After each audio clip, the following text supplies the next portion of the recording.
introduction and welcome everybody to this session. I guess I should say that the OECD has quite a few people called senior economists. I'm not the only one, but I have been there 20 years. It's really my pleasure to moderate this session. I think the overall forum's theme on human resources for trust and integration would not be fully realized if we didn't also have the point of view of trade unions and workers. And so I'm really glad that the organizers included this session. I should say that I myself don't get any of the credit for having put together such a good list of 2 speakers and 2 discussants. I think you'll find that their contributions will be really interesting. I wanted to just to say a few things about how we'll organize the session. We have 90 minutes, and the speakers and discussants, I all want to make sure there's time for questions from the audience or some discussion with you. So I've asked the speakers to limit their time to 20 minutes if at all possible, and then the discussants to 10 minutes. If we are disciplined about that, then there'll be half an hour at the end, and we can have questions.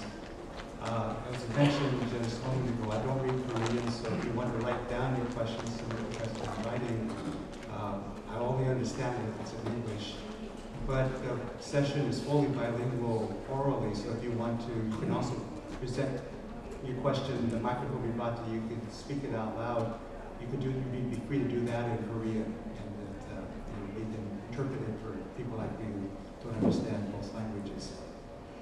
Let's get started then. I guess I'll say one other thing before we go to the first speaker, excuse me, which is that in your conference booklet, if you look, you have CVs for all 4 the speakers and discussants. They all have very distinguished education and careers. I'm not going to spend up time now telling you about their full work careers and their education, because I want to save the time for the substance, but I assure you that they all could easily be given a 5 or 10 minute introduction.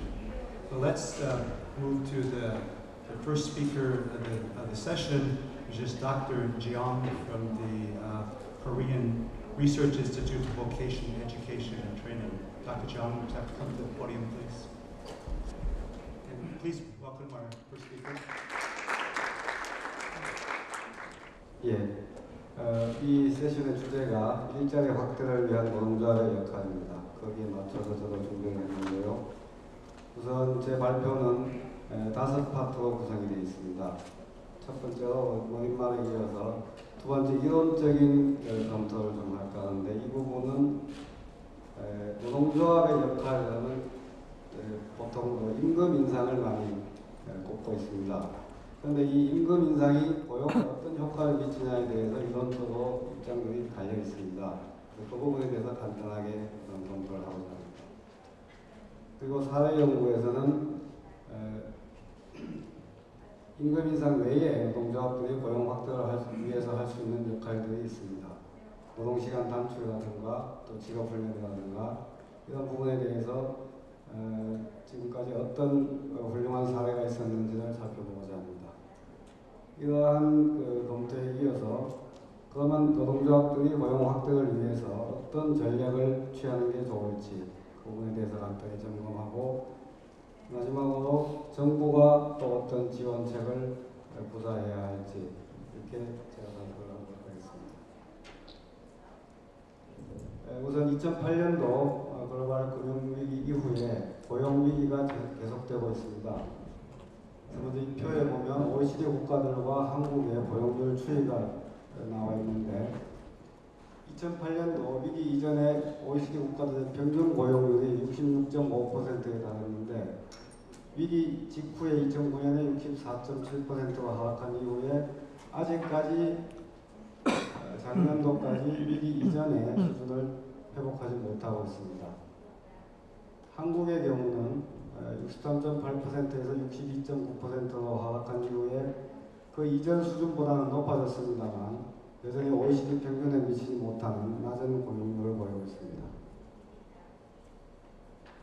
이제 이러한 상황에서 이 상황을 극복하기 위해서는 이제 여러 노동조합, 노동시장 내의 주체들이 노력을 해야 될 텐데, 사용자와 정부와 더불어서 노동조합 또한 아주 주요한 노동시장의 행위자입니다. 노동조합은 크게 임금과 노동시간에 대해서 결정하는 데 큰 역할을 하는데 바로 이런 그 임금과 노동시간이 고용에 큰 영향을 미치기 때문입니다. 그런 관점에서 제 발표는 말씀드렸듯이 우선 노동조합의 고용 효과에 관해서 이론적으로 살펴보고 그다음에 고용 확대를 위해서 어떤 노력들을 했는지 사례를 살펴볼까 합니다. 이어서 노동조합의 전략과 정부의 정책에 대해서 제안을 하고자 합니다.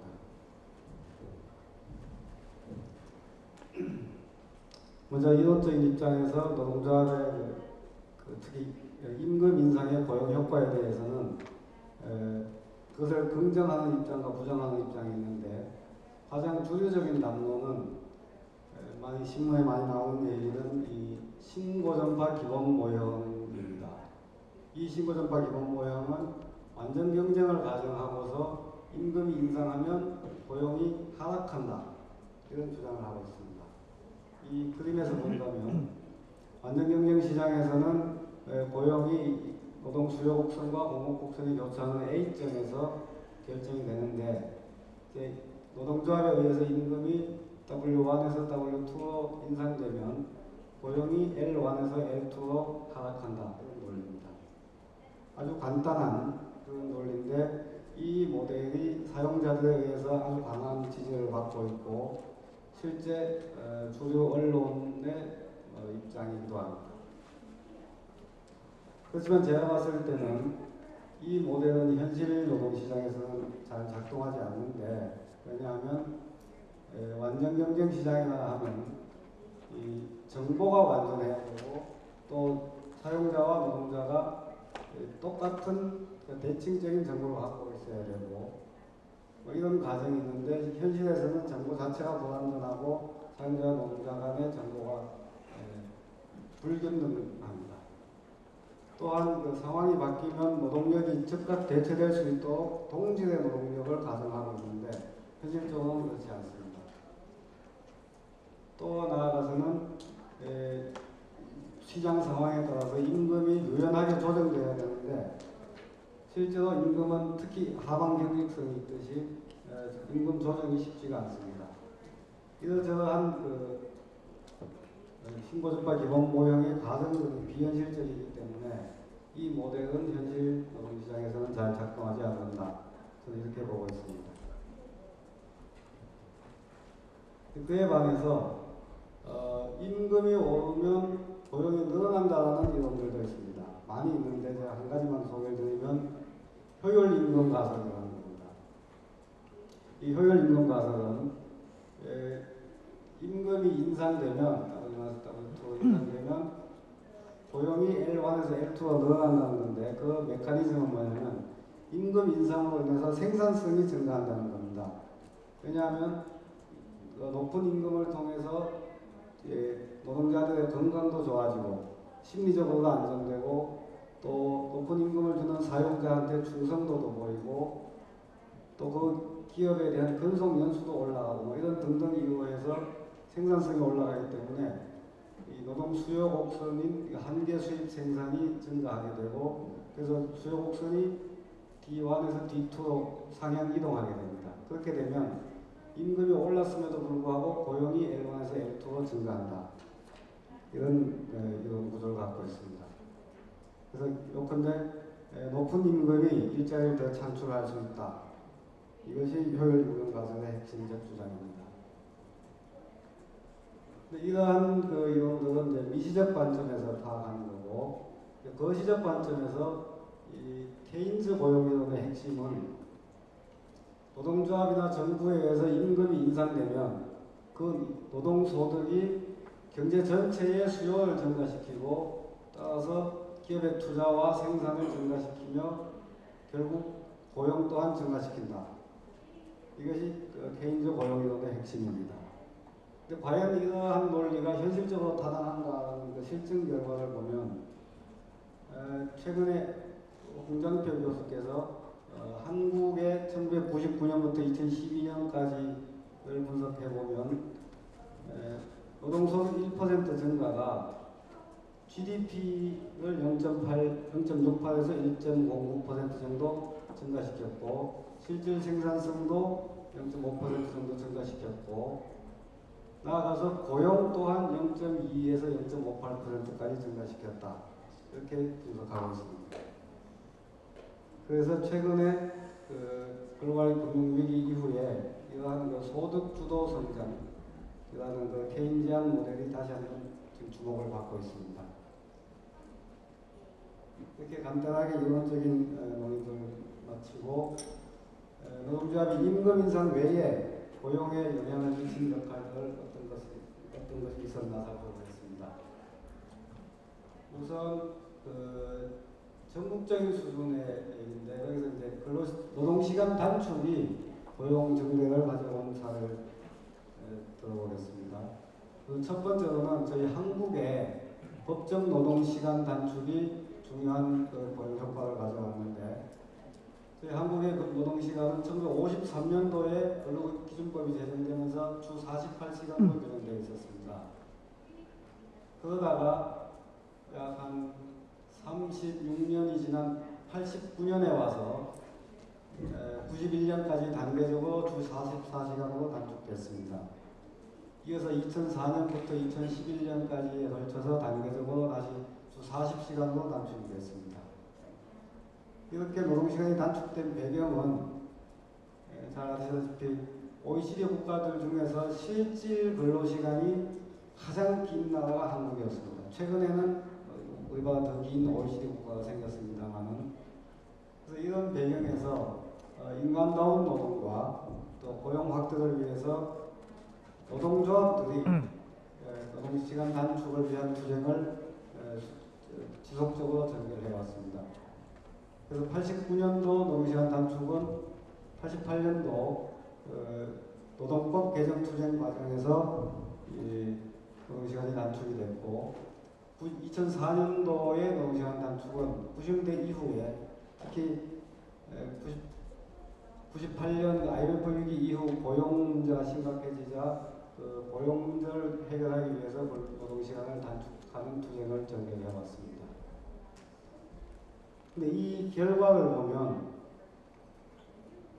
89년도에 44시간제가 도입됨으로 인해서 99년까지 고용이 4.7% 증가했다. 근데 이것은 총 고용량이 증가한 게 아니고 이 노동시간 단축에 따른 고용의 효과가 있는 것이었다. 순수하게 노동시간 단축이 가져온 효과입니다. 마찬가지로 2004년부터 11년까지 단축된 노동시간, 그러니까 주 40제로 인해서는 2011년까지 약 5.2%의 고용 효과가 있었다. 이런 분석들이 있습니다. 또 다른 사례는 노동시간 단축과 관련된 또 다른 사례는 고전적인 사례입니다만 네덜란드에서 82년도에 체결된 바세나르 협약이 있습니다. 이 협약은 80년대 초에 네덜란드의 경기 침체와 더불어서 인플레이션, 스태그플레이션이 발생했고 그에 따라서 실업이 광범위하게 발생했습니다. 그 상황을 타개하기 위해서 노사 간에 노동조합은 임금 인상을 억제하고 대신에 사용자들은 투자를 증가시키고 노동시간을 단축하는 이러한 협약을 맺었는데 여기서 눈여겨볼 것은 이 노동시간 단축이 주로 이 파트타임을 확산하는 형태로 이루어졌다는 겁니다. 그러니까 이 노사 간의 협약에 대해서 또 중요한 지원은 이제 정부가 지원한 것은 소득, 세금 감사라든가 아니면 이 확대된 파트타임 노동자들에 대한 보호 조치들을 많이 취했습니다. 그래서 이 네덜란드에서의 그 파트타임 확산 결과가 아주 괄목한 거였는데 이 협약 이후 약 10년 동안에 100만 정도의 고용이 확대됐습니다. 1년에 1.8% 정도 증가했는데요. 그 중에 증가된 일자의 약 80%가 파트타임 일자리였습니다. 그래서 그 결과 당연히 실업은 10년 사이에 한 3% 정도가 감소했습니다. 이런 그 노동시간 단축을 통한 고용 확대 외에 또 하나는 소위 이건 지역적 수준에서 있었던 일인데 고진로 전략 사례가 있습니다. 경제 위기에 대응해서 고용을 감축하고 그러니까 해고를 하고 임금을 낮추고 하는 전략이 이제 저진로 전략이라고 한다면 숙련 향상을 통해서 이 기업 경쟁력을 강화시켜서 고용을 늘리고 임금도 올리는 그런 전략을 고진로 전략이라고 합니다. 그런 그 대표적인 사례가 미국 위스콘신에서 위스콘신 지역 훈련 파트너십이라는 이 조직이 생겼는데 80년 초에 위스콘신의 최대 도시인 밀워키에 이 제조업이 아주 위기를 맞았습니다. 그래서 실업이 늘고 심지어는 인구까지 줄고 이런 상황이 왔는데 이 상황을 타개하기 위해서 노동조합과 사용자들과 지방정부와 특히 그 위스콘신 대학, 그 중에 센터 오브 위스콘신 스트라테지라는 연구소가 이 주도적인 역할을 해서 직업 훈련을 위한 파트너십, 즉 위스콘신 리저널 트레이닝 파트너십을 결성했습니다. 92년인데 이 WRTP는 주로 이제 제조업 위주였는데 2001년부터는 건설업과 다시 협력하기 시작해서 최근에는 이제 WRTP 빅스텝이라는 단체로 활동을 하고 있는데요. 어쨌든 이 위스콘신 리저널 트레이닝 파트너십은 주요하게 세 가지 서비스를 제공하고 있습니다. 첫째는 프리-임플로이먼트 트레이닝, 그러니까 구직자에 대한 훈련입니다. 노동조합임에도 불구하고 구직자 훈련을 하게 된 것은 지역 전체의 숙련 향상도 필요하지만 어쨌든 노동조합 차후에 노동조합 조합원들을 확보하기 위한 전략이 들어있습니다.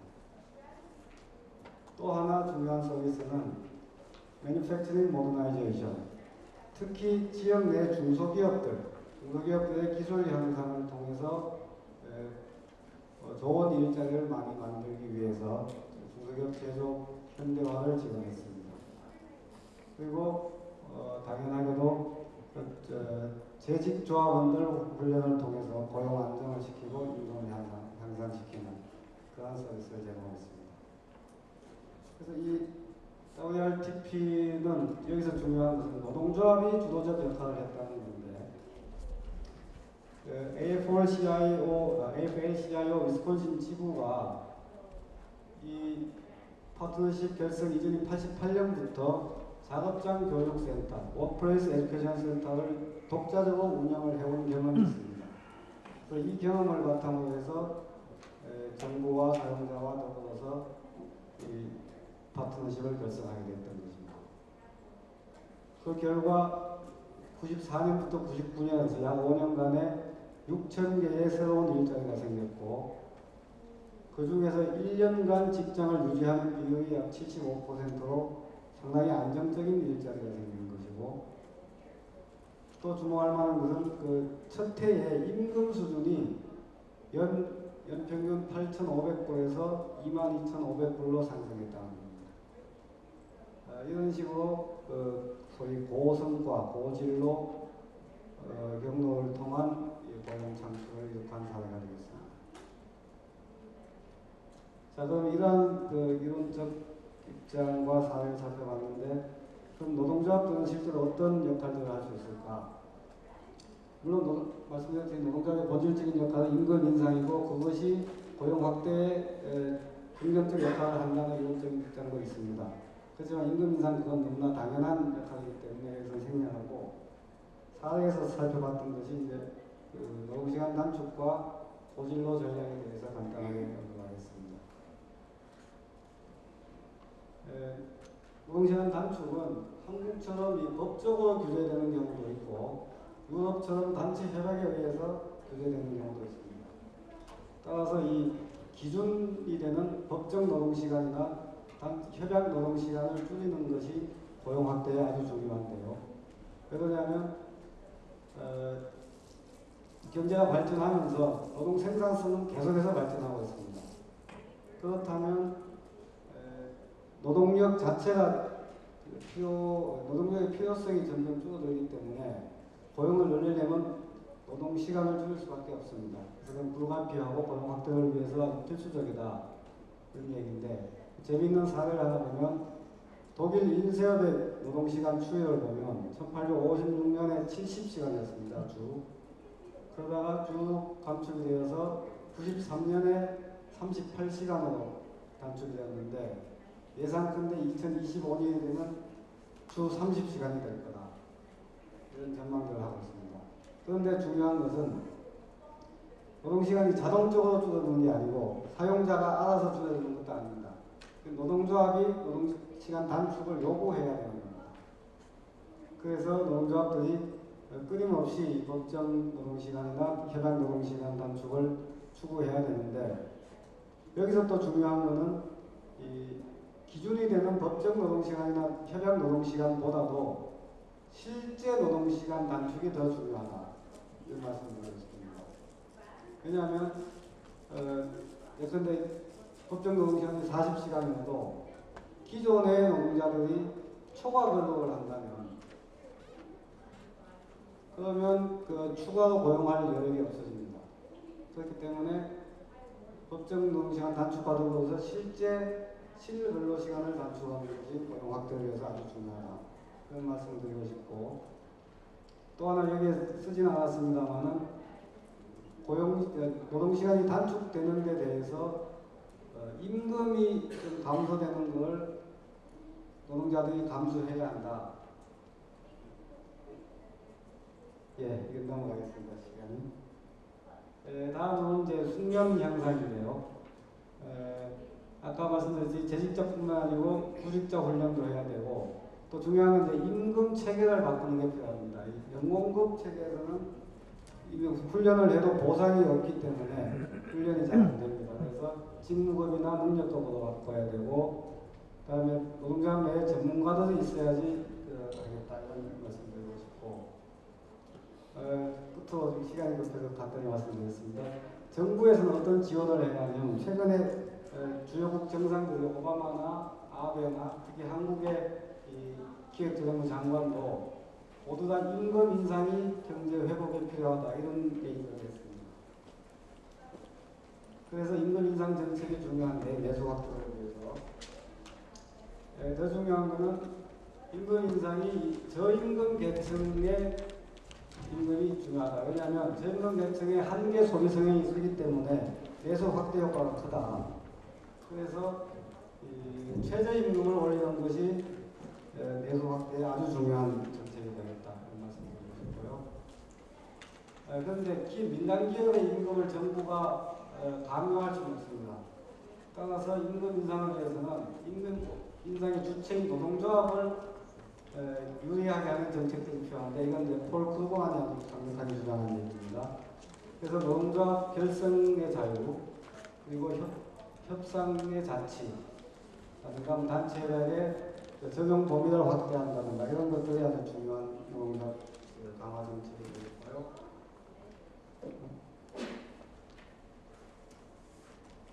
예, 그리고 아까 네덜란드 사례처럼 잡 쉐어링, 일자리 나누기가 중요한데, 그걸 위해서는 파트타임이 확산되는 게 장기적으로는 고용에 효과가 큽니다. 근데 파트타임 확산을 위해서는 여러 가지 조건이 필요한데, 우선 전일제에서 파트타임으로 정한이 자유가 가야 됩니다. 그래야지 흔쾌하게 파트타임을 수용할 수 있다. 그리고 그다음에 파트타임에 대해서 차별 금지 원칙이 필요하다. 특히 시간 비례 원칙. 근데 노동 시간에 맞는 임금 비례, 이것이 필요하겠고, 그렇다 해도 시간을 쪼갰을 때 임금이 너무 낮으면 또 안 갈 거니까 아주 적정한 임금 수준, 최저임금의 인상이 필요하다, 이런 말씀을 드리고 싶고요. 마지막으로 고용 문제는 임금 문제와 달리 사회적인 파트너십이 중요한데, 그 사회적 파트너십을 위해서는 정부가 중요한 역할을 해야 됩니다. 그걸 위해서 정부는 노사 간에 일방에 치우치지 않는 균형 잡힌 신뢰 있는 정책을 추진하는 게 필요하겠다. 네, 이런 정도로 정부의 정책 제안을 마치고, 시간이 급해서 마지막 설명 충분히 못 드린 것 사과드리면서 발표를 마치겠습니다.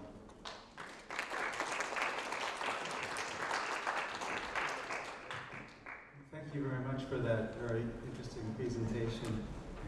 And it already, Dr. Zhang included some interesting comparisons to activities of unions in a positive way in Europe. And our next speaker also is an expert in that.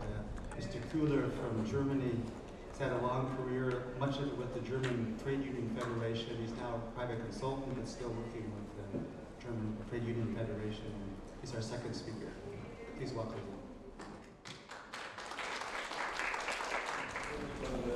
Introduction. You have heard about my background. Evidently, my presentation is from the point of view of a trade unionist.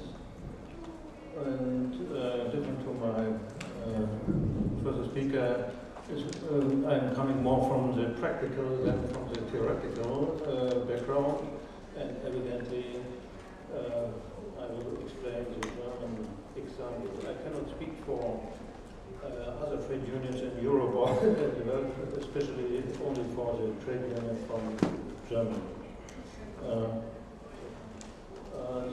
What I want to explain first, the German trade union's approach to employment rate, then some words about the instrument for influencing the employment rate,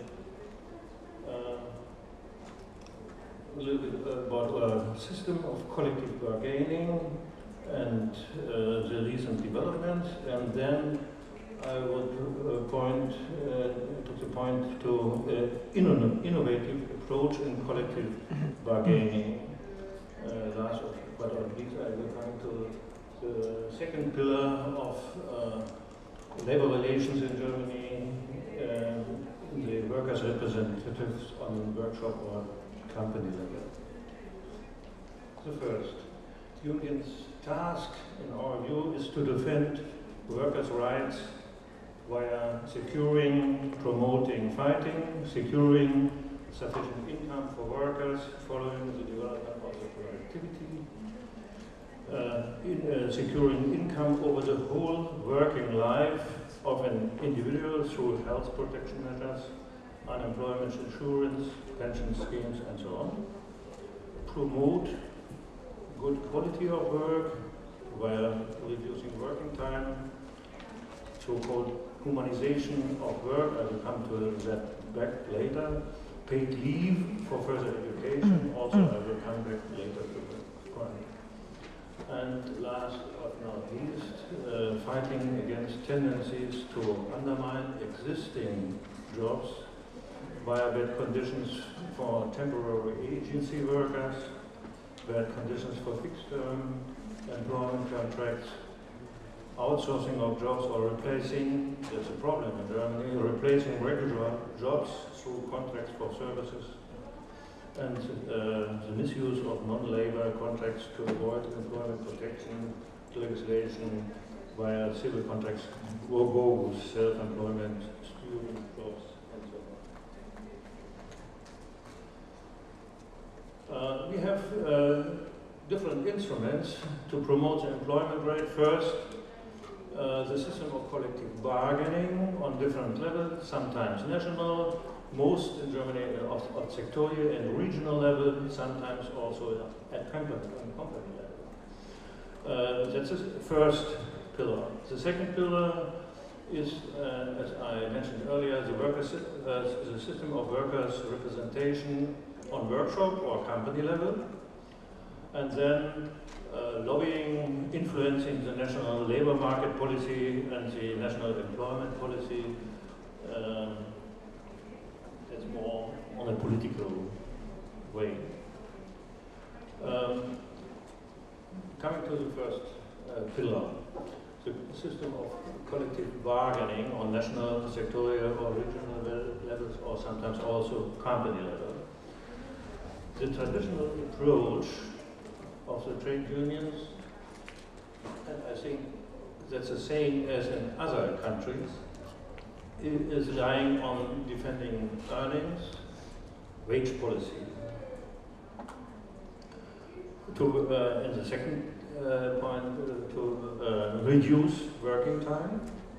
We have learned from the example from the last slide of the speaker before, in the printing industry in Germany, and generally speaking to influence the conditions of labor contracts via collective agreements, for example, clauses for termination of labor contracts, paid leave, and health protection. That's the main core issues for collective agreements in Germany in the past, and I think that's also in other countries. But what were the results and the successes? It's different in the different countries following the variety of organizational power of the trade union. In Germany, we have had in the past a high power of trade unions despite decreasing membership, relative high salaries, but also relative high labor costs per hour, also high degree of protection measures for employees. The wages became under pressure in the wake of the increased globalization of economy in the 90s. After implementation of the European single market, at the beginning of the 90s, and after in Germany, after the reunification of Germany, also in 1990. Results and challenges. We have had a liberalization of labor market conditions by the policy of the government, and a split of the labor market with an increasing amount of precarious jobs. And for the last 15 years, roundabout, relative moderate wage policy of the trade unions. Giving some illustration for the background, in the 80s, the focus laid on promotion of working ability with reduction of working hours per week and measures of humanization of work, not so dense work as in the past. In the mid of the 80s, the government, conservative government, starts with a policy with regard more flexibility of labor contracts. After the reunification, we have had a short boom, but later an economic crisis, and starting from the mid of the 90s, increasing pressure on companies and labor market following the globalization of the economy. In the end of the 90s, we have so-called treaties for work, Bündnisse für Arbeit in German, in company level. That means exchange, reducing sometimes the wages against security of jobs. That is the content of such a treaty for work on company level. Until today, as I mentioned earlier, moderate wage policy, and following the crisis, the last crisis from 2008, the so-called renaissance of social partnership. Now, I want to explain something about the innovative approach in collective bargaining.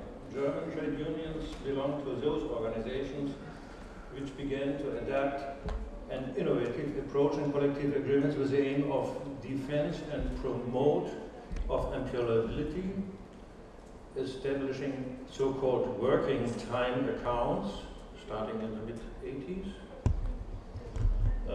define conditions for human resource management, promoting employability via paid leave. I will come back to that later, and promote the employment of women. Recent developments recent developments laying down the focus on promotion of employment, protect workers in precarious jobs, flexibilization or reducing of working time for employees above 55. Then the matter of compatibility of job and family, flexibilization of working time arrangements for all workers under specific conditions, and agreements, once more, agreements for employment protection on company level, so-called employment guarantees. That's similar to the treaty for work in the 90s, in the late 90s.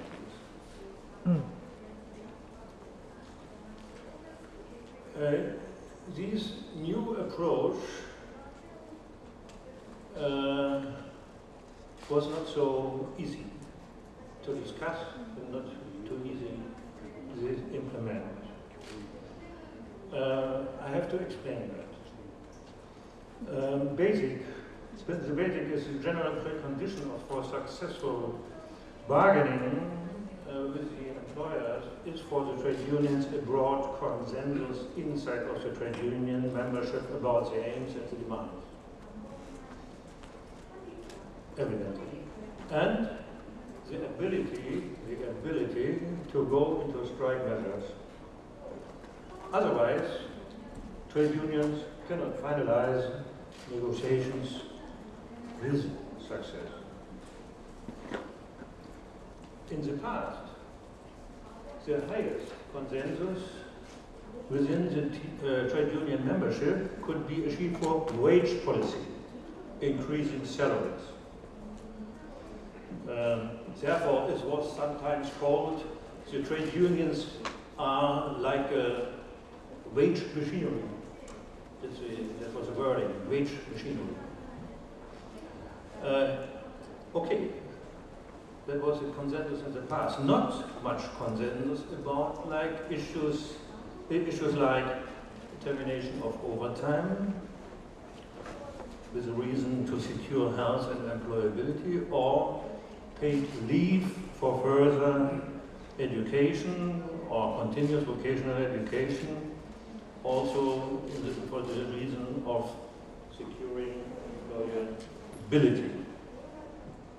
And because there was not so much consensus about such issue, it was necessary and is necessary until now to discuss such issues in advance of negotiations within the broad majority of the membership. To have also a clear and concise strategy and willingness of the trade union leadership to follow this innovative approach as a precondition to persuade the membership.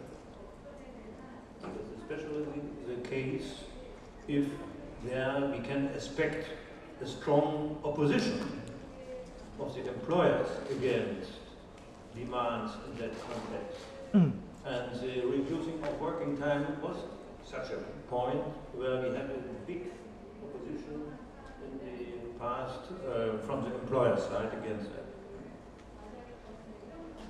In democratic organizations like trade unions, such discussions about a strategic shift need time, sometimes a lot of time. And I give you an example. I was involved in this discussion starting from the beginning. The example is going with a matter of paid leave for further educational vocational training as a matter for negotiations. The first idea came from the leadership in the late 70s. A little bit I was also involved in that idea. Discussions within the membership in one organization, the biggest one, the IG Metall, from the metal workers sector, started in the beginning of the 80s. But around about 20 years later, the first time this matter came at the agenda for negotiation between trade union side and the employer side.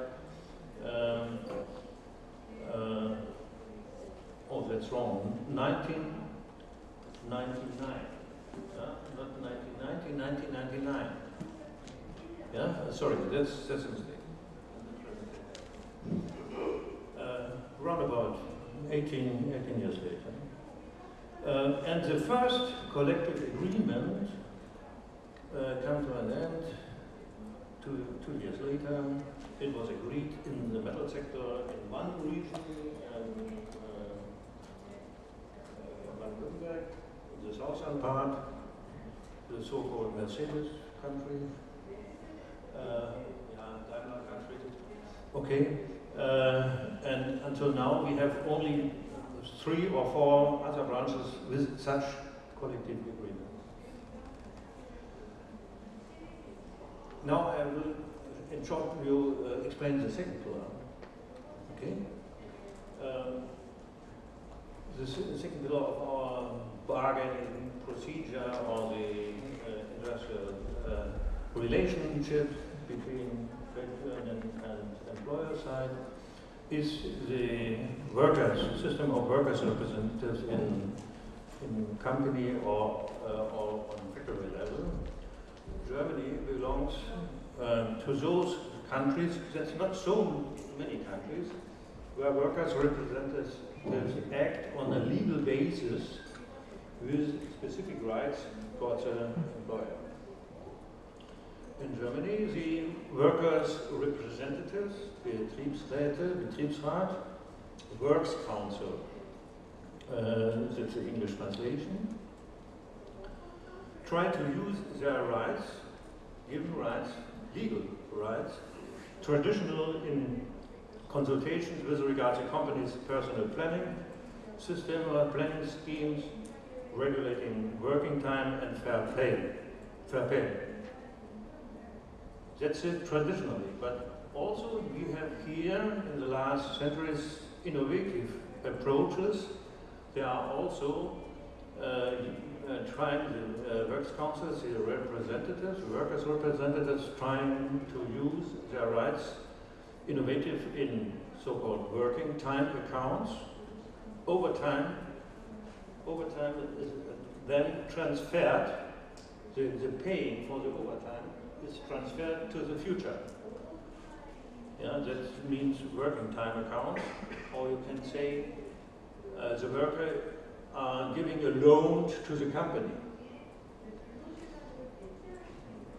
That illustrates also the problem in that case. Working time accounts, working time reduction for elder employees, time and money for further education of staff, and inclusion of workers with precarious jobs.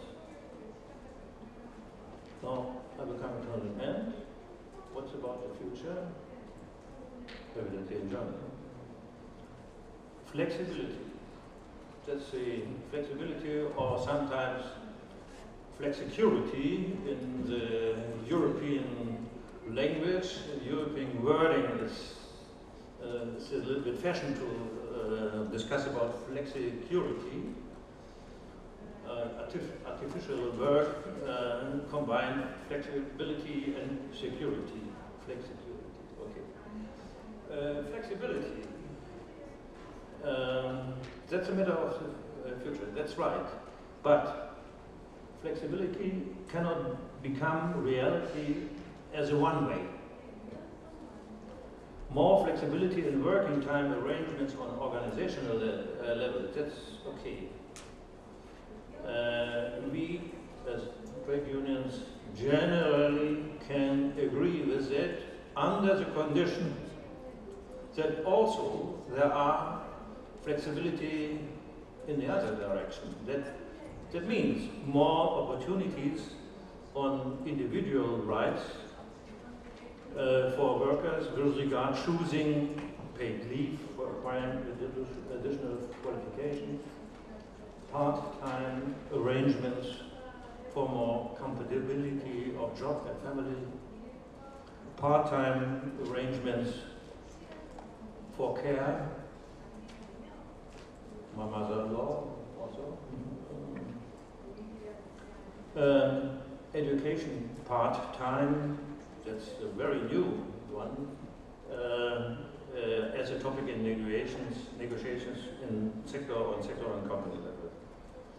Yes, my conclusion, to promote a better employment rate, that's better achievable if the social dialogue on bilateral level, trade unions and employers organizations, is already well developed. And if both sides are willing to take the responsibility in that respect and look steadily for new and joint chosen measures. Thanks for the attention.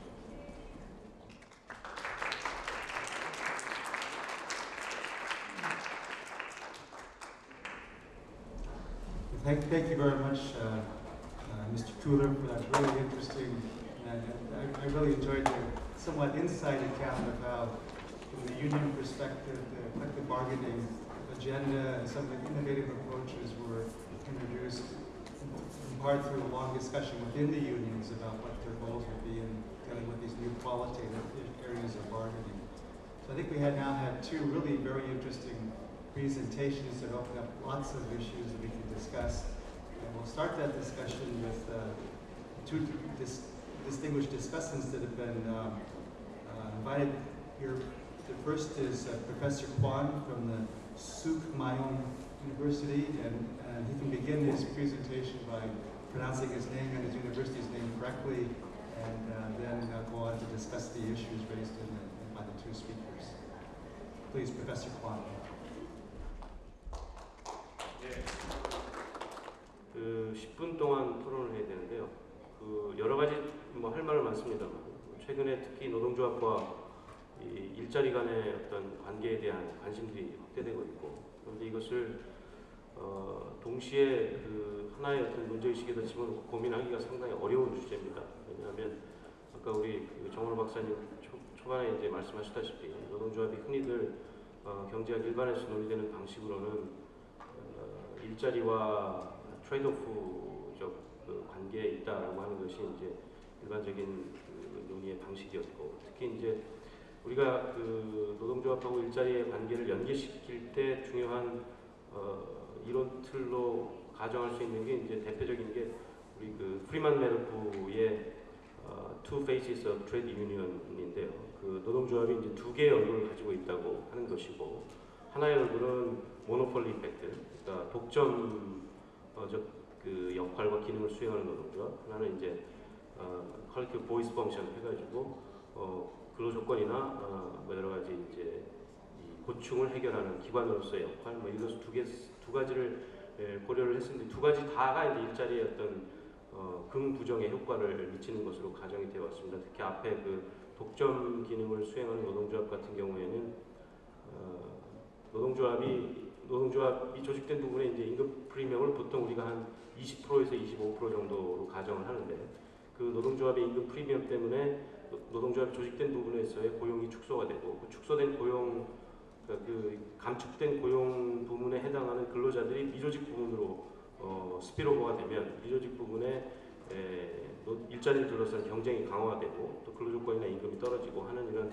결과를 초래한다. 그것이 바로 이제 모노폴리 이펙트다라고 이제 주장을 했었던 것인데, 반면에 이제 일자리의 어떤 질을 좀 향상시키는 차원에서 그런 그 보이스 펑션에 대해서 또 상대적으로 주장을 해왔습니다. 그런데 그 첫 번째 주장에 대해서 제가 최근에 이제 그 데이터들을 가지고 이렇게 그 관심을 가지고 지켜봤더니, 뭐 두 분 우리 정 목사님도 그렇고 우리 한스 데틀랩 선생님도 그렇고 이제 독일에서 공부를 하셨기 때문에 독일 대학 주로 하셨는데, 미국 데이터를 봤더니 이게 사실은 그 고용률, 다시 말해서 실업률하고 노동조합 조직률이 아까 이 독점 효과에 가설에 입각하면 두 개가 이제 이 노동조합 조직률이 높아지면 실업률도 따라서 높아지는 이런 관계가 가정이 돼야 되는데, 최근에 제가 한 1940년대 말부터 2000년대 중반까지 데이터를 쭉 한번 봤더니 실제로 그런 이 경향들이 나타나지가 않더라. 다시 말해서 노동조합이 강하게 조직되어 있을 때, 노동조합 조직률이 높을 때 실업률이 같이 동반해서 높아지지가 않고, 이게 불균등한 어떤 관계, 어떤 특정한 콜레이션의 패턴이 보이는 것이 아니고 상당히 콜레이션을 잡아내기가 어려운 이런 결과를 보였다. 역사적 데이터. 따라서 노동조합이 반드시 일자리에 어떤 이 독점적 효과를 초래함에 따라서 일자리의 양을 줄이거나 하지 않는다라고 하는 것을 제가 좀 확인할 수 있었습니다. 그래서 그것을 한번 전제로서 좀 말씀을 드리고요. 그 다음에 중요하게는 우리 한스 데틀렙 선생님께서도 아까 초반에 말씀하셨다시피 노동조합의 중요한 기능 가운데 하나가 이제 일자리의 퀄리티를 높이는 것인데, 그 효과들은 분명히 나타난 것으로 우리가 확인할 수 있었다라고 볼 수 있겠습니다. 일반적인 최근의 추세라고 볼 수 있겠고요. 다만 이제 우리 한국이나 최근에 세계 각국의 노동시장 상황을 고려해 보면 이게 이제 상황이 녹록지만은 않습니다. 특히 노동조합의 효과 자체가 일자리에 어떤 영향을 미치는 방향으로 이렇게 작용을 할 것인가라고 하는 것을 고민해 보면, 예를 들면 우리나라 같은 경우에 97년 또 2008년 두 개의 굉장히 중요한 경제적 샥을 지나면서 노동시장이 상당히 이제 급변해 왔는데요. 그 가운데 대표적인 것이 전통적으로 유지가 되어 오던 고용 안정의 정도가 상대적으로 취약해졌습니다. 그러니까 기업 내에서 근로자들의 고용 안정의 정도가 취약해지다 보면 노동조합들이 선택할 수 있는 가장 합리적인 선택은 현재의 자신들의 임금 요구를 강화하는 것. 그냥 언제 짜릴지 모르니까. 그래서 임금 요구를 강화하는 방식으로 노동조합의 전략이 지향할 가능성이 있다. 따라서 웨이지 밀리턴시가 강해지고, 웨이지 밀리턴시가 강해지면 따라서 이제 고용도 다시 불안해지고, 고용이 불안해지다 보니까 다시 웨이지 밀리턴시가 강해지고 하는 이런 악순환들이 지금 반복되고 있는 것이, 일단 노동조합의 일자리 개입 차원에서 보면 상당히 좀 조건으로 보면 어려운 상황인 거고요. 그 다음에 두 번째는 이제 노동조합의 조직률이 현저히 떨어지고 있습니다. 노동조합 조직률이 떨어지고 있는데, 아까 우리 이제 두 분의 발표자들 데이터에서 잠깐 나왔다시피 특히 한국 같은 경우에 노동시장을 보면 우리나라 현재 노동조합 조직률 한 10% 정도 됩니다. 10% 정도 되고 지금 한 민간 부문 조직률이 거의 한 8%쯤 되나요? 그 정도 7, 8% 정도 되는 것 같고, 그 다음에 이 조직된 민간 부분의 대부분의 노동조합은 300인 이상 대기업군에 다 집중되어 있습니다. 300인 이하의 중소기업에 집중되어 있는, 조직되어 있는 노동 근로자들은 2%도 안 됩니다. 채 2%도 안 되기 때문에 노동조합이 대부분 다 이제 대기업 조직되어 있고, 그다음에 그 효과로서 또 이제 어떤 일자리에 강한 이 보호나 이런 것들이 이루어지고, 그러다 보니까 이게 이제 실제 노동시장에서 노동조합이 기능하는 방식이, 제가 봤던 바 전통적으로 노동조합의 어떤 모노폴리 이펙트가 적극적으로 나타나지 않지만 최근에 여러 가지 노동시장 상황을 보면 실제로 일자리하고의 이게 좀 뭐랄까 노동조합의 일자리 창출과의 어떤 부정적 이런 경향들이 나타날 가능성도 있고, 실제로 그것이 일부 데이터 같은 데는 좀 보여지고 있다라고 하는 것이 개인적으로는 좀 딜레마적 상황이라고 볼 수 있겠고요. 따라서 일자리와 관련해서 노동조합이 앞으로 어떤 역할들을 수행을 해야 되느냐. 전통적으로 우리나라 같은 경우에는 사실은 대부분의 다른 나라 노동조합들도 그렇습니다만 이 경제 위기가 왔을 때 노동조합들이 주로 이제 일자리에 대한 고민들을 많이 했었는데, 고용 책임은 주로 이제 정부하고 기업이 지는 것. 그다음에 고용의 질을 향상시키고 고용을 유지하는 것은 노동조합의 목. 이런 식의 어떤 이분법적 이 기능 분화랄까요?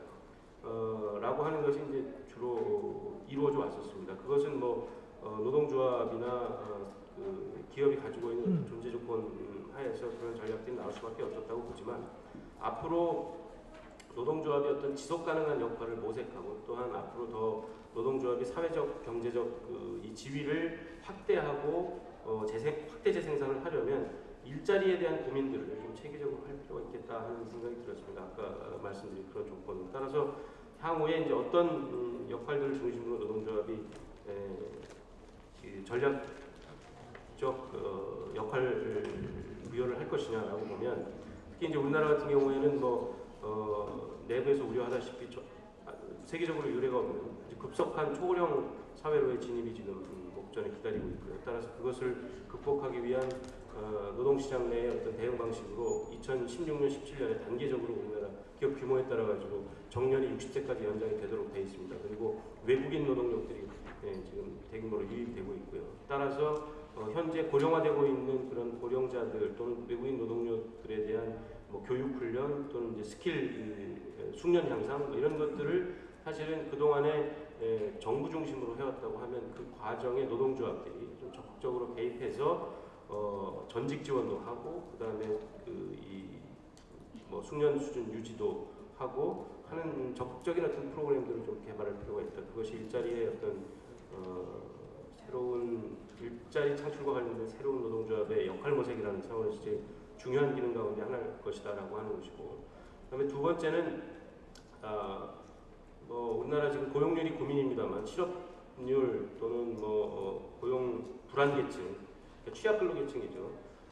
우리나라 같은 경우에는 어찌됐든 흔히들 선호되는 대기업 정규직 노동조합이 조직된 부분의 비중이 노동시장 내에서 차지하는 비중이 상당히 적습니다. 한 5%에서 7% 정도밖에 안 되고 나머지는 사실은 다 고용불안계층, 그 다음에 중소기업 종사자 이런 사회적으로 보면 굉장히 보호가 필요한 영역임에도 불구하고 그것들을 보호할 수 있는 제도나 또는 노동조합의 관심들이 다른 부분에 비해서 현재 약화되어 있습니다. 때로는 최근에 있는 데는 고용직 같은 경우에는 제도의 사각지대에 방치가 되어 있기도 하고요.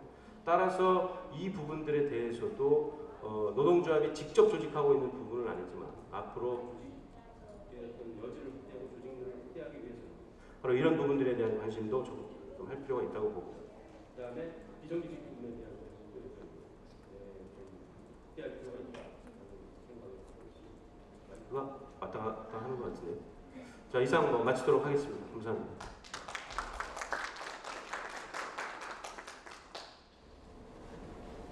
Thank you very much for those remarks, and the speakers have a chance, but I'd like to let the second discussant speak as well, and then the speakers can respond to the discussants, but also I hope then we'll have some questions from the audience as well. Our second speaker, Mr. Chung, is Executive Director of the Policy Bureau for the Federation of Korean Trade Unions. So you can give us a trade union view on these issues we've been discussing. Mr. Chung, please. 소개받은 한국노총의 정문주입니다. 먼저 발제에 기초해서 의견 말씀드리겠습니다. 노동조합과 일자리의 관계 앞에 권성훈 교수님도 말씀을 하셨는데요. 그러니까 이른바 이제 선순환 경제 흐름이라는 얘기를 합니다. 임금 인상이 소비를 촉진시키고 내수 활성화로 가는 거죠. 기업의 생산과 고용 증대, 결국 이제 경제 성장으로 증대된다 이런 얘기를 하게 되는데, 우리나라 현재 건국이의 최대 경제 성장을 달성했던 시기가 1980년대 말과 90년대 초중반까지인데, 이 시기가 바로 노동조합 운동이 가장 활성화됐던 시기이고 당시 가장 높은 경제 성장률을 기록했다. 따라서 이것이 트레이드오프 관계냐 아니냐 이 문제를 단정적으로 얘기하기 어렵다 이 말씀을 드리고요. 오늘 주제가 되는 고용 문제와 관련해서 크게 한 네 가지 카테고리가 있는 것으로 보여집니다. 첫 번째는 앞에 이제 발제하시면서 말씀하셨듯이 고용에 있어서의 질을 어떻게 개선시킬 것인가 이 문제가 있을 것이고요. 두 번째는 새로운 일자리 창출을 어떻게 할 것인가. 네 번째가 바로 이제 방향의 문제를 할 수 있을 텐데, 현재 한국 사회를 지배하고 있는 전체적인 분위기 자체는 아직도 한국의 노동시장이 경직적이다라고 하는 그릇된 판단을 하고 있다. 따라서 유연하게 가자. 사실 유연성이라는 것이 고용 불안과 임금의 불안정성을 이제 증대시키는 방향인데 이런 방향으로 다 제기를 하고 있다. 반대로 우리가 수차례 커다란 경제 위기를 경험하면서 드러났듯이 유연성 강화가 만병통치약이 아니다. 오히려 지금의 시기에 있어서는 안정성 강화로 가는 것이 바람직하지 않는가 이 말씀을 드리고요. 이 밖에 이제 고용 서비스, 직업 훈련 강화와 관련된 문제들이 있을 텐데 이 전반의 고용 문제를 다룰 수 있는 거버넌스의 문제가 있는 것으로 보여집니다. 아직까지 한국의 상황에 있어서는 정부 관주도 형태로 이게 진행되고 있고 노사의 참여 자체가 상당히 제한적이고 축소되어 있다. 따라서 이 문제를 선결적으로 해결될 필요성이 있다. 이 말씀을 드리겠습니다.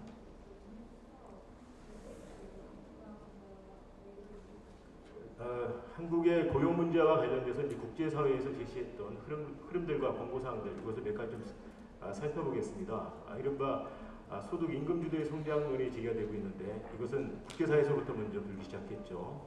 그 ILO와 그 유엔 무역개발기구에서 먼저 제기됐던 내용들이고요. 현재 한국 상황을 보자고 하면 장기 내수 침체와 저성장 구조로 가고 있기 때문에 양극화도 심화되고 있는 상황들이고요. 그리고 발제문에서 말씀하셨던 고용 창출과 관련된 여러 가지 수단 이야기들 좀 몇 가지 살펴보겠습니다. 첫 번째로 노동시간 단축 문제를 우리 정 박사님께서 말씀을 하셨는데요. 그 한국의 현재 법정 노동시간은 주 40시간이고 노사 간에 합의를 하게 되면 12시간 더 더해져서 52시간입니다. 하지만 현재 노동부가 이와 관련된 해석 자체를 엉뚱하게 잘못 내리고 있기 때문에 장시간 노동이 허용이 되고 있고요. 이 건과 관련해서는 최근 법원에서는 일주일은 7일이고 주 52시간 이것이 맞다라고 하는 판결을 내리고 있습니다. 이러함에도 불구하고 정부와 사용자 단체는 법원의 판결 자체를 뒤집는 오히려 이것을 지연시켜서 앞으로 2024년 10년 후까지 지연해서 이것을 적용하자라고 하는 현행법을 굉장히 무력화시키는 주장들을 하고 있고요. 만약에 법정 노동 시간이 준수되게 되면 한국에서는 기본적으로 최소한 75만 개 이상의 양질의 일자리 창출이 가능하다라는 그 분석 결과들이 있습니다. 바로 한국노총에서 이러한 시간 단축과 관련된 주장들을 하고 있고 교섭과 관련돼서 이 문제들을 접근을 하고 있다 말씀을 드립니다. 두 번째는 공공사회 서비스 부분의 이제 확대 문제입니다. 대개 이제 보육과 교육 그리고 보건의료와 요양과 관련된 파트들이 될 수 있을 텐데 이 건은 이미 OECD에서도 지적을 해서 이 파트 일자리를 늘려라라고 얘기한 바가 있는데요. 참고로 OECD 비교했을 때 GDP 대비 OECD 평균은 25%입니다. 한국은 OECD 대비 3분의 1 수준에 불과한 형태이고요. 고용정보원이 최근에 이 건과 관련돼서 연구 보고서가 나왔는데요. 연간 5.7%씩 이 부분에 일자리가 성장을 해서 앞으로 2017년이 되게 되면 75만 개의 일자리 창출이 가능하다 이런 얘기를 합니다. 따라서 이 문제와 관련돼서 정부의 선제적인 투자가 필요할 것이고 현재 사회 서비스 종사자들의 열악한 임금 노동 요건 문제를 개선하기 위한 노력들이 뒷받침이 필요하지 않을까 싶습니다. 마지막으로 이 전체적인 이 고용 문제에 있어서 접근 자체가 한국 사회 교섭 구조가 기업별 노동자 체계로 되어 있기 때문에 중앙 차원에 있어서의 고용 거버넌스의 혁신이 필요하다는 말씀을 다시 한번 강조해서 말씀을 드리고 이것은 노동자뿐만 아니라 사용자 단체 역시 형식적 참여에 불과하기 때문에 이 건과 관련해서의 참여 확대 이것이 뒷받침이 필요하다는 말씀을 드리면서 제 이야기를 마무리하도록 하겠습니다. 감사합니다.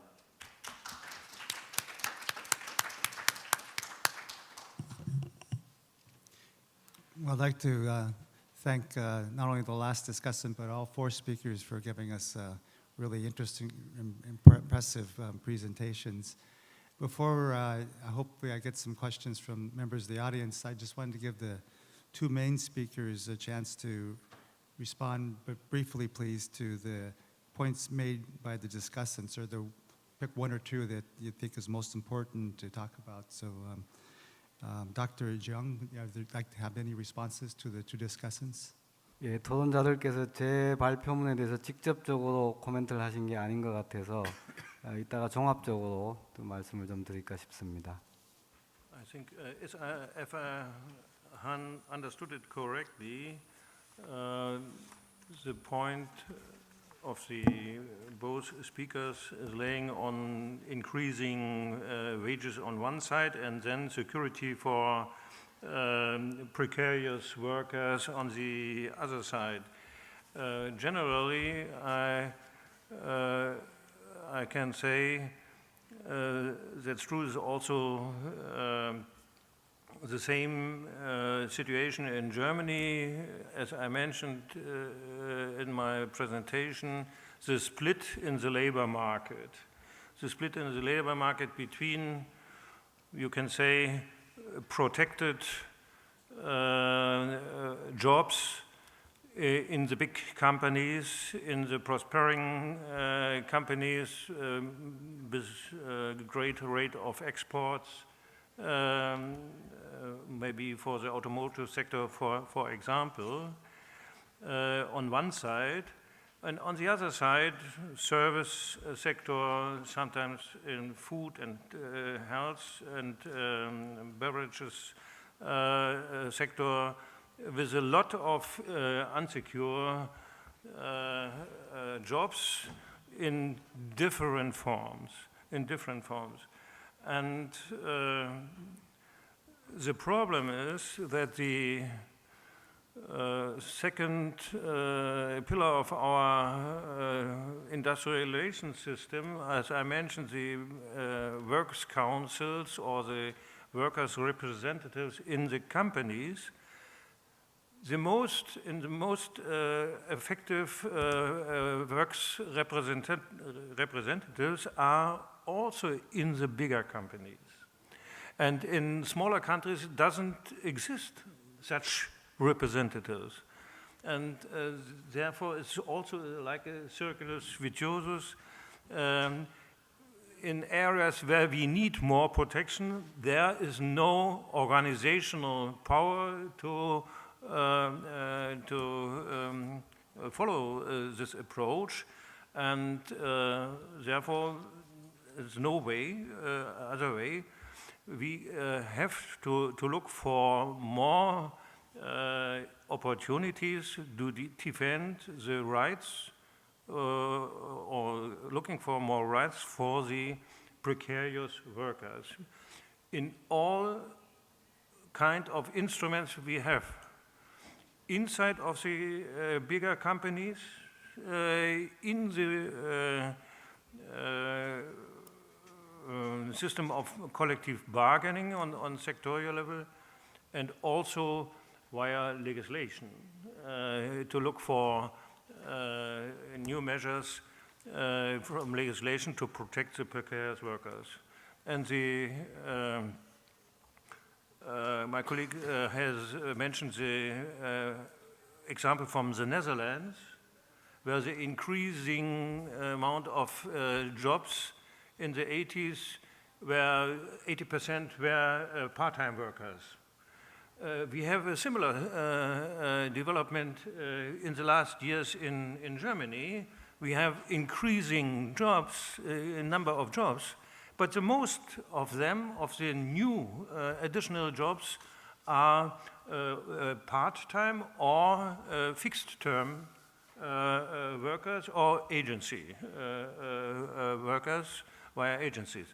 And we have to solve this problem through different measures, as I mentioned. Thank you. If there are any questions from the audience, I think that if you raise your hand, a microphone can be brought to you, and you can raise them. While you think about raising questions, I actually I have one or two one for each of the speakers. That things I heard the discussants bring up that I'd be very interested to hear the speakers' opinions on. At least one of the discussants, and maybe both, mentioned concern that the vocational education and training systems in Korea are basically set up and run by the government, with the trade unions have little or no role in governing the vocational education and training. And since Dr. Jeong is at the Korea Research Institute for Vocational Education and Training, I would be very interested if he has any ideas about how trade unions could be more effectively engaged in managing vocational education and training in Korea.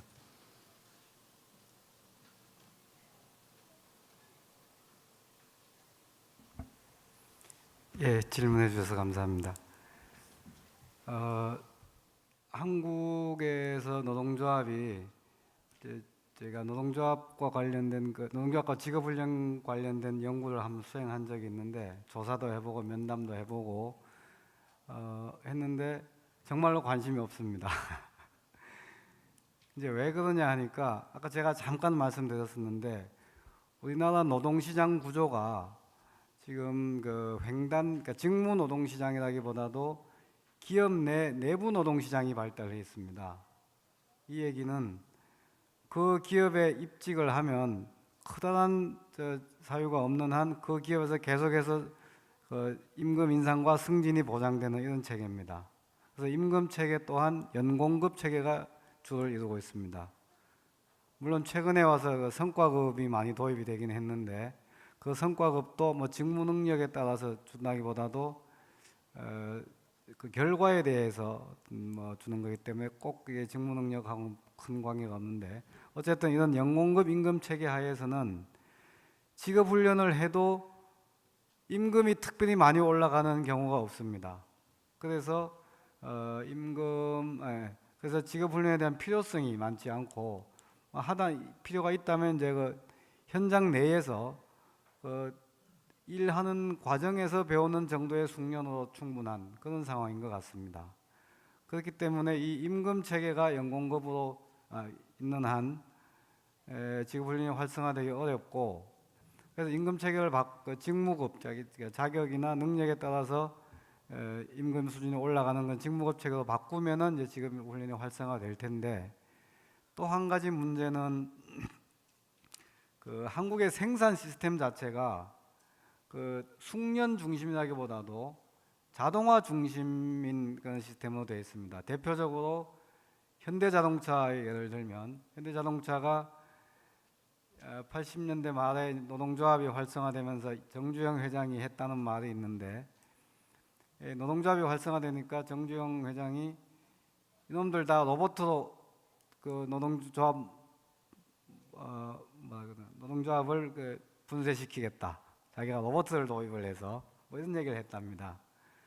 그래서 근데 현대자동차의 그 생산 시스템이 거기 컨베이어 벨트가 흘러가는 데서 특별히 뭐 향상된 직무 능력이 필요한 게 아니고 더 고도의 기술적 그 요소가 도입이 되기 때문에 거기서도 또한 이 직무 훈련이 필요가 많이 없는 그런 상황입니다.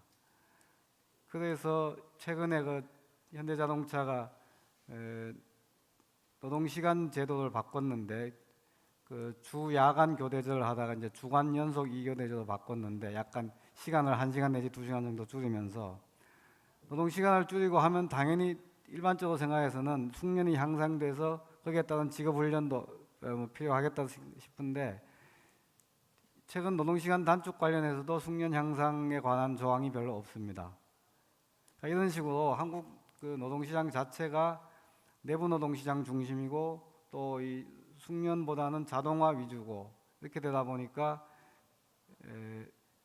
그 숙련이 크게 필요하지 않은 그런 상황이고 따라서 노동조합도 이 숙련 향상에 크게 관심을 갖지 않는다 이렇게 분석을 할 수가 있고요. 다만 노동조합이 이렇게 횡단 노동시장 즉 말하자면 기업과 무관하게 자기 직무 능력을 가지고 어느 회사나 갈 수 있는 이런 시장이 형성되어 있는 업종에서는 직무 능력이 중요하고 그래서 노동조합 또한 거기에 대해서 관심을 갖고 있습니다. 대표적인 사례가 건설 노동조합인데요. 건설 노조의 경우는 그 건설 현장이 뭐 기업과 관계없이 사람들이 막 옮겨 다니지 않습니까? 그러다 보니까 자기가 더 높은 자격을 따면 더 높은 월급으로 더 높은 임금으로 다른 기업에도 갈 수가 있습니다. 그래서 건설 노조 쪽에서는 조합원들에 대한 직업 훈련에 대해서 상당히 노력을 많이 기울이고 있고 뭐 대표적인 사례로 부천이라든지 포항이라든지 광양이라든지 이런 데에서는 노동조합이 스스로 정부 지원을 받아가면서 직업 훈련을 실시하는 경우도 있습니다. 그래서 요약하자면 한국의 노동조합들이 직업훈련에 관심이 없는 이유는 노동시장 구조가 내부 노동시장 위주이기 때문이고 임금 체계가 연공급으로 되어 있어서 그렇다. 다만 노동시장이 횡단 노동시장인 경우에는 노동조합들도 관심을 갖고 있다. 그래서 단기적으로는 이런 상황을 봤을 때 단기적으로는 노동조합이 직업훈련에 적극적으로 나서기 어려울 것 같다. 장기적인 노력이 필요하다. 이렇게 말씀드릴 수 있겠습니다. Thank you. I'll hold my question because I've got a question now from somebody in the audience. I give you guys, all of you, priority.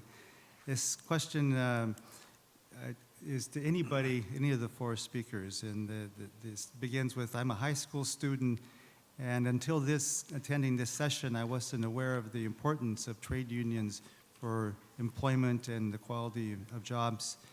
And so the question then is, don't you think there's a role for trade unions or other people, maybe professors, educators, to better educate young students about this role, this important role that trade unions play in society or in the economy?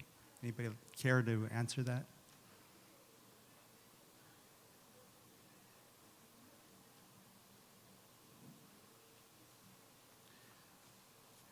I was wondering if Mr. Chung, being from the trade unions himself, if you have any idea or any examples of outreach programs you already have to try to raise the awareness of youth of the important role that your member trade unions play in the economy? 예.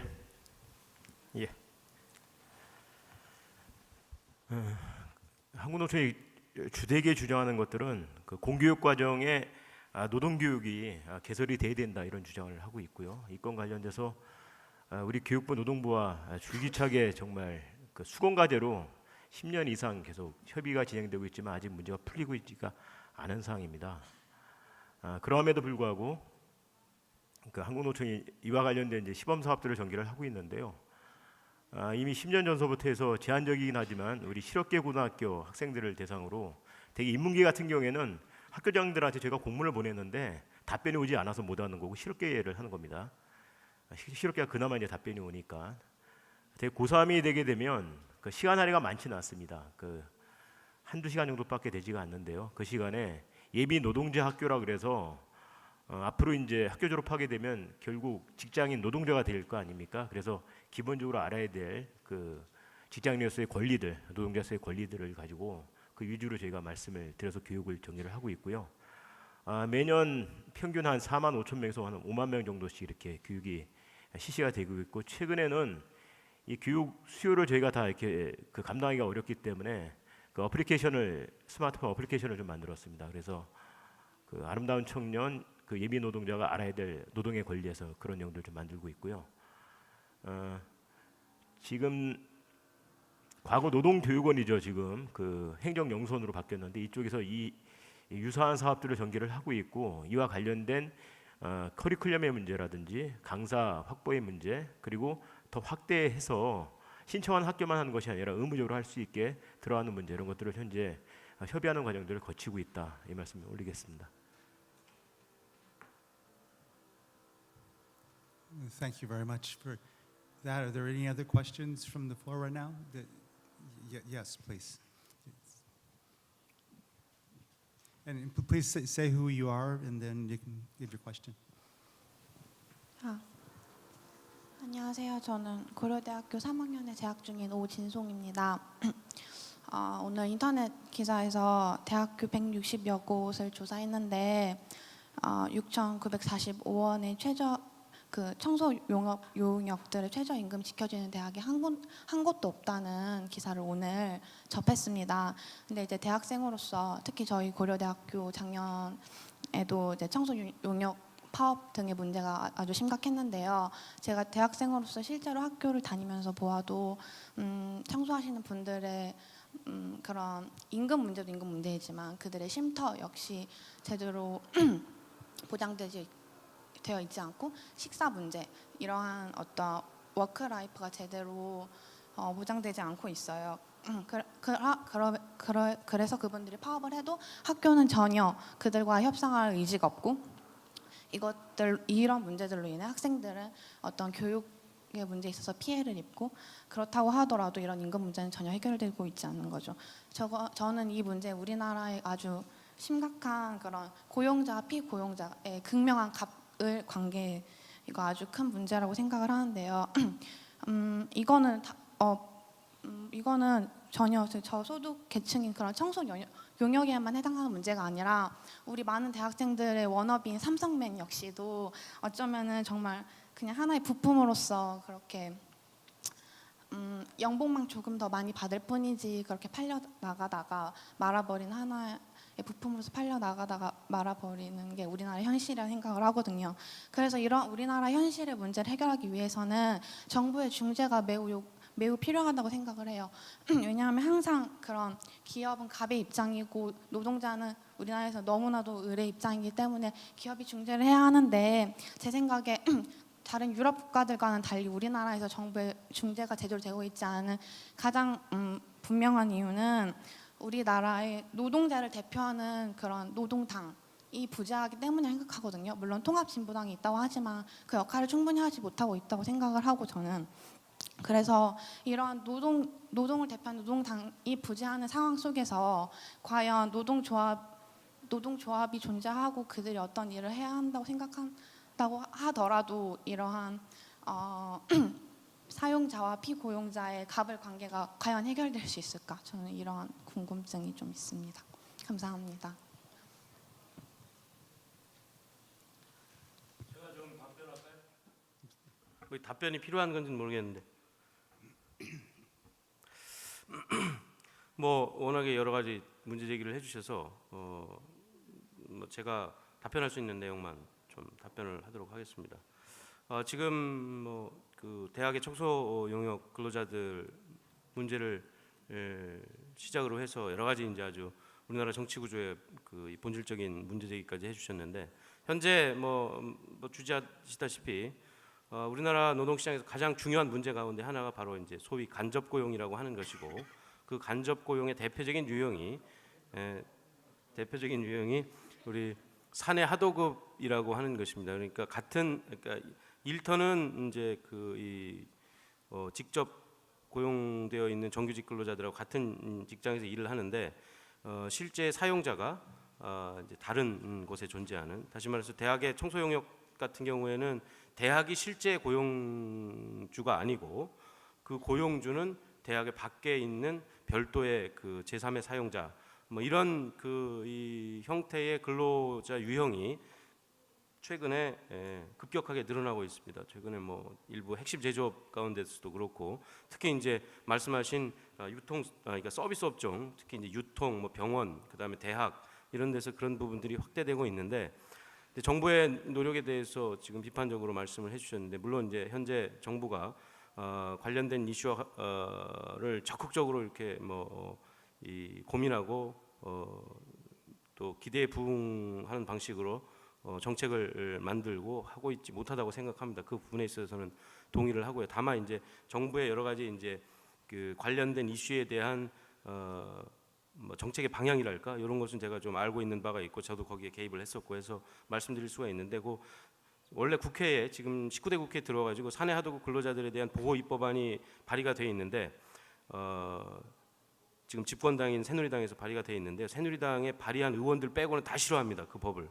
그러니까 국회에서 그것을 우리 뭐 핵심 이해관계 당사자라고 하는 노동조합, 사용자, 야당, 뭐 정부 다 싫어하는 법이기 때문에 그 제안이기 때문에 그것이 국회에서 통과될 가능성은 거의 없다고 보고요. 뭐 그 내용도 내용이지만 어찌됐든 현실 인식의 문제도 있고 그래서 정부에서는 그 사내 하도급 근로자 고용 보호 가이드라인이라고 하는 걸 제정해서 한 3, 4년 전부터 그것을 이제 현장에서 격차를 해소하고 또 불합리한 차별을 없애고 말씀하신 대로 이제 적극적으로 특정 보호가 필요한 부분에 있어서는 휴게 시설을 제공하고 또 뭐 경영 성과를 공유하고 또 뭐 이런 여러 가지 이제 제도들을 제안해서 고민을 하고 있는데 그게 이제 기대하는 것만큼 아직 빠르게 이제 현장에 이렇게 확대되면서 해당 근로자 범주에 대한 보호 역할을 충분히 못 하고 있다라고 이제 말씀드릴 수가 있겠고요. 그다음에 이제 뭐 그런 실제 그 노동자들의 이해를 대변할 수 있는 정치 조직으로서의 어떤 정당 문제에 대해서 말씀을 해주셨는데 당연히 뭐 이해 대변의 우리 정치 구조의 뭐 교과서적 판단을 고려해 보면 당연히 이제 우리 근로자를 대표하는 정당도 있어야 되고 그다음에 뭐 각종 소위 계급 또는 계층적 이해 대변의 어떤 제도적 형태가 있어야 되는 것은 분명합니다.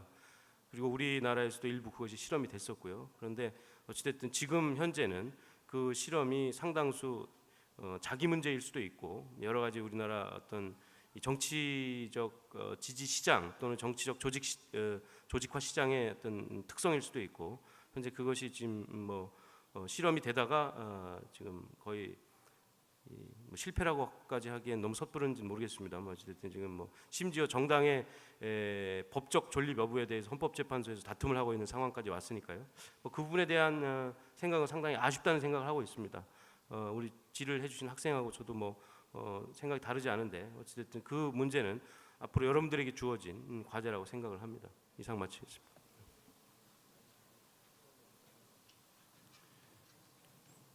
We're almost out of time, but if anybody else wants to respond to this question very briefly, and then we'll close the session with that.